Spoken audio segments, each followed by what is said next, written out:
This is what everybody calls a wedge head. And the reason they call it wedge heads is because the shape of the head is shaped like a wedge. All the wedge heads were Gottlieb single players. The cool thing about single players is that you can build towards a special on the last ball or the second to the last ball. On a multiplayer game, every ball had to reset all the features. Now, this particular game here is called Flying Carpet from March of '72. It's the 3962nd of 3170 built. If that seems a little odd there, that's because the factory claimed that they built 3100, but serial numbers indicate quite different. That's another good reason to keep shagging all these numbers off things, is that you can figure out when the factory is lying to you. Gordon Morrison art, of course, and Ed Krinsky design. Here's the original brochure here. Fascinating name spelling feature.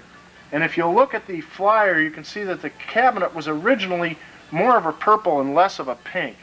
But for some reason, the pink paint, or the purple paint that Gottlieb used, always seems to turn pink the minute it gets any sun on it. Punchy the Clown! Yeah, we know you're Punchy the Clown. If you look, this one looks kind of pink. They've all faded a little. And it only seems to be the purple paint that fades. The reds and the blues don't fade at all. Real pretty game. Lots of colorful stuff going on in the back glass.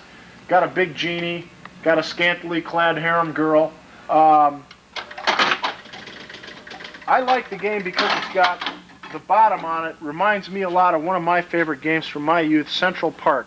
If you get the ball and it's heading towards the side, all you have to do is give it a nudge off one of these posts, and the ball will come bouncing back out and you're back in play.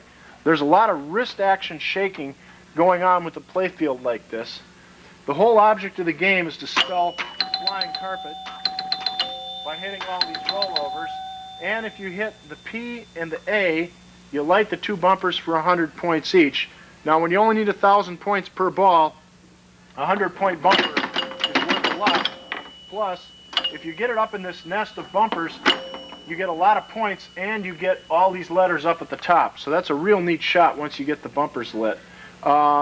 My complaint about the game is that there's no direct shots like a drop target. Everything seems to bounce off something else.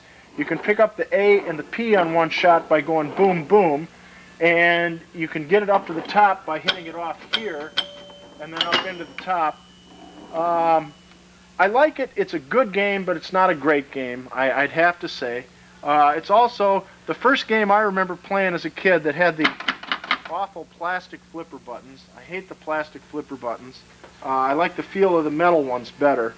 And if you look on the front here, you can see that I've taken the original dime 3 for a quarter chute off and put in a pair of quarter chutes and a dollar chute.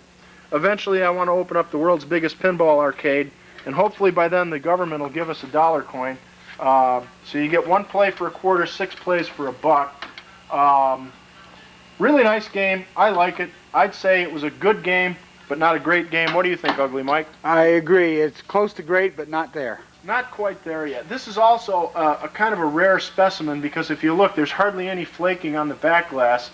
For some reason, all the Gottlieb games from the 70s, the red paint likes to flake off the glass. An excellent game to have in your garage. Yes, Ugly Mike had this game in his garage for a while. If you look, there's only a little bit of flaking right there on the carpet. I like it. It's a good game.